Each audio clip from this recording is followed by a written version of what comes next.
მოგესალმებით. დღეს ვუღრმავდებით თქვენ მიერ გამოგზავნილ მასალას დეპრესიის შესახებ. წყარო არის ნეირობიოლოგ ენდრიუ ჰუბერმანის ერთ-ერთი ვიდეო და ჩვენი მისიაა, რომ ერთად გავარჩიოთ თუ რა იმალება კლინიკური დეპრესიის მიღმა. ანუ ეს არ იქნება საუბარი უბრალოდ სევდაზე, ხო? ჩვენ ჩავალთ ტვინის სხეულის ბიოლოგიურ სიღრმეებში. დიახ, და ეს თემა ფიქრობ სასიცოცხლოდ მნიშვნელოვანია, იმიტომ რომ წყარო გვეობრება, კლინიკური დეპრესია მსოფლიო მოსახლეობის დაახლოებით 5%-ს აწუხებს. 5%, ეს ხომ უზარმაზარი რიცხვია. კი, და შრომის უნარის დაკარგვის გამომწვევ მიზეზებს შორის მეოთხე ადგილზეა. ასე რომ საქმე გვაქვს, არა პირად სისუსტესთან, არამედ გლობალურ პრობლემასთან. მოდით დავიწყოთ მაშინ.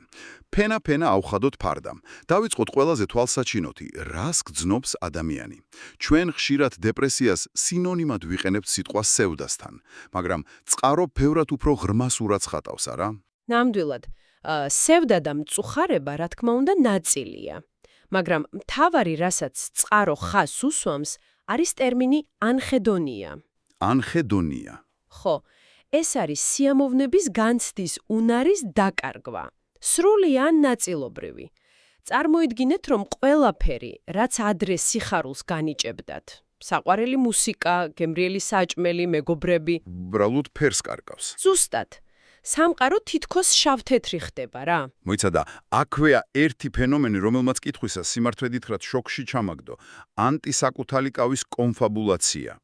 ესე იგი, ტვინი არა მხოლოდ ნეგატიურად ფიქრობს, არამედ აქტიურად იგონებს ფაქტებს საკუთარი თავის აზიანოდ. ხო, ეს შინაგანი ბიოლოგიური გაზლაითინგია, როგორც თქვენ თქვით. კონფაბულაცია ზოგადად ნიშნავს, როცა ტვინი მეხსიერებაში ცარიელ ადგილს გამოგონილი ამბები თავსებს. დეპრესიის დროს კი ეს მექანიზმი მუშაობს საკუთარი თავის წინააღმდეგ. წყაროში მაგალითია მოყვანილი, სპორტსმენი გადის რეაბილიტაციას. კი. ყოს აბსოლუტურად დარწმუნებული. რომ სულ უფრო სუსტდება. დიახ, რომ არანაირი პროგრესია არ აქვს, მისი ტვინი ქმნის მცდა რეალობას, რომელიც მის დეპრესიას ამყარებს. წარმოუდგენელია. ანუ, ეს პროსტა პესიმიზმი არ არის. ეს არის ტვინის მიერ შექმნილი ალტერნატიული ნეგატიური რეალობა. და ამას ემატება ფიზიკური, ანუ ვეგეტატიური სიმპტომები, როგორც წყარო უწოდებს. დიახ, და ესენი ძალიან მტანჯველია. პირველი, მუდმივი ძვლებამდე გამჭოლი დაღლილობა. და მეორე, რაც კლასიკურ ნიშნად ითვლება, არის ძილის სტრუქტურის მოშლა. არა, უბრალოდ უძილობა? არა. ყველაზე დამახასიათებელია დილის 3, 4 ან 5 საათზე გაღვიძება. და ვეღარ იძინებ. ვეღარ იძინებ. მიუხედავად იმისა, რომ სხეული გამოფიტულია, ტვინი თითქოს საგანგებო რეჟიმში გადადის. და ამ ყველაფერს ამრგვალებს ჰორმონალური ქაოსი. კორტიზოლი, სტრესის ჰორმონი. კი, და ეს ძალიან საინტერესო ბიოლოგიური მარკერია. ჯანმრთელ ადამიანში კორტიზოლის პიკი არის დილით. რომ გამოვფხიზლდეთ. დიახ, გვეხმარება დღის დაწყებაში, ენერგიის მობილიზებაში. დეპრესიის დროს კი ეს რიცმი თავდაკირადგება. კლასიკური ნიშანია კორტიზოლის პიკი საღამოს 9 საათზე. საღამოს, როცა უნდა დაწყნარდე. ზუსტად, თქვენი სხეული პანიკის ღილაკს აჭერს მაშინ, როცა დასასვენებლად უნდა ემზადებოდეს. გასაგებია. ანუ გვაქვს სიმპტომების მთელი სპექტრი. ეს ბადებს კითხვას, სად უნდა დაეწყოთ მეცნიერებს ძებნა, რა ხდება ტვინის კაპოტის ქვეშ? ისტორიულად ამის გასაღები თავად წამლები აღმოჩნდა. არა? თითქოს უკუღმა დაიწყეს კვლევა. ჯერ იპოვეს ის, რაც მუშაობდა და მერე არკვევდნენ რატომ. კი, ამან გამოკვეთა 3 მთავარი ნეირომედიატორული სისტემა. პირველი იყო ნორეპინეფრინი. იგივე ნორადრენალინი. დიახ, ეს არის ჩვენი შინაგანი ენერგიისა და სიფხიზლის სისტემა. მისი დეფიციტი იწვევს სწორად იმ ლეთარგიას, გამოფიტულობას. მეორე სისტემა კი პირდაპირ უკავშირდება იმას, რაც თავიდან ვახსენეთ, ანჰედონიას. დიახ, ეს არის დოფამინი. ჩვენი მოტივაციასა და სიამოვნების ვალუტა, ასე ვთქვათ.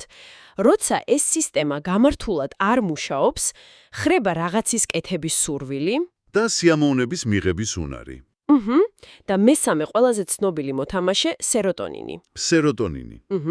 ის ხშირად ბედნიერებასთან ასოცირდება, მაგრამ მისი როლი უფრო რთულია.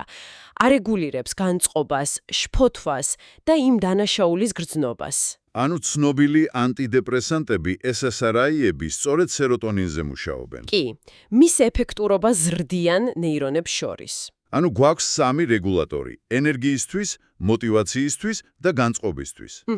მაგრამ წყარო აღნიშნავს და ეს მნიშვნელოვანია, რომ ეს მარტივი არითმეტიკა არ არის, ხო? ზუსტად. და აი ყველაზე დიდი პარადოქსი. SSRI-ები, რომლებიც სეროტონინზე მოქმედებს, ადამიანების დაახლოებით მესამედზე საერთოდ არ მუშაობს. ეს ძალიან უცნაურია. თუ წამალი სეროტონინს მომენტალურად ცვლის, რატომ სჭირდება კვილები ეფექტისთვის? თუ კი საერთოდ დგება ეფექტი. ეს ხომ პირდაპირ ნიშნავს, რომ სეროტონინის დაბარი დონე თავისთავად არ არის მთავარი პრობლემა. შესანიშნავი კითხვაა. და ეს მიუთითებს, რომ ქიმიური დისბალანსის თეორია ზედმეტად გამართივებულია.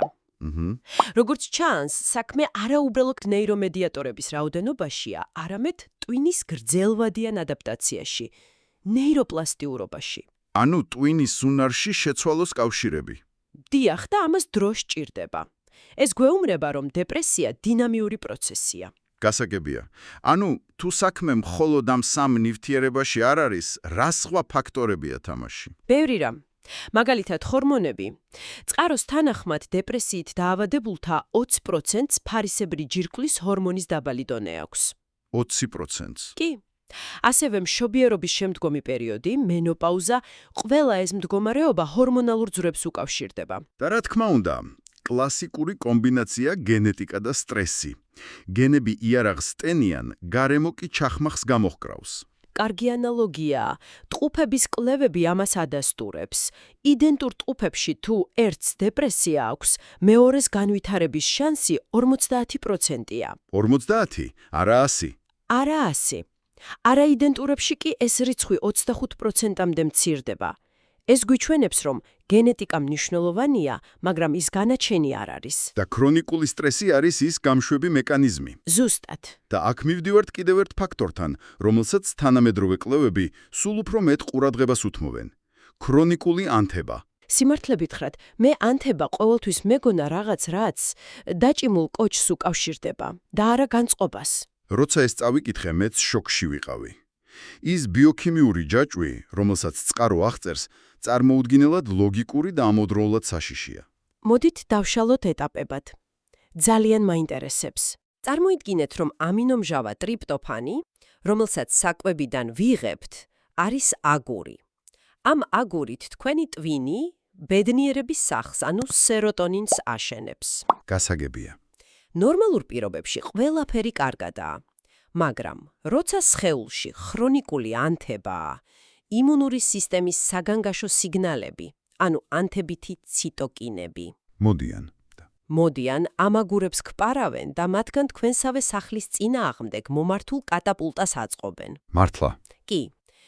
ტრიპტოფანის სეროტონინის ნაცვლად გარდაიქმნება ნეიროტოქსინად, ხინოლინის მჟავად, ანუ ანთება არა მხოლოდ რესურსს გართმევთ, არამედ მას თქვენ საზიანოდ იყენებს. ეს საოცარი და შემზარავი მექანიზმია. კარგი, ეს ბიოლოგიური სურათი საკმაოდ კომპლექსურია, მაგრამ ეს ნიშნავს, რომ ზემოქმედების ბევრი სხვადასხვა წერტილი არსებობს. რას გვთავაზობს წყარო? წყარო რამდენიმე მიმართულებას განიხილავს. დავიწყოთ ქცევით. ვთქვათ, ვარჯიში და ცივი შხაპი ზრდის ნორეპინეფრინის დონეს. ენერგიას გვმატებს. დიახ.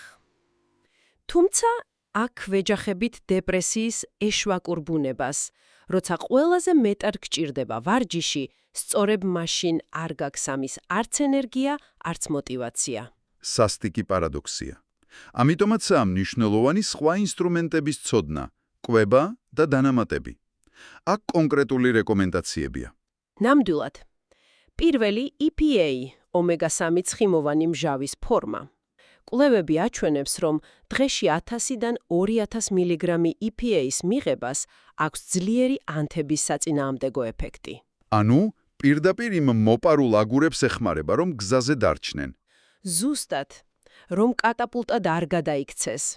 საინტერესოა, რომ ზომიერ ვარჯიშსაც ზუსტად მსგავსი ეფექტი აქვს. წყაროში ნახსენია კრეატინიც.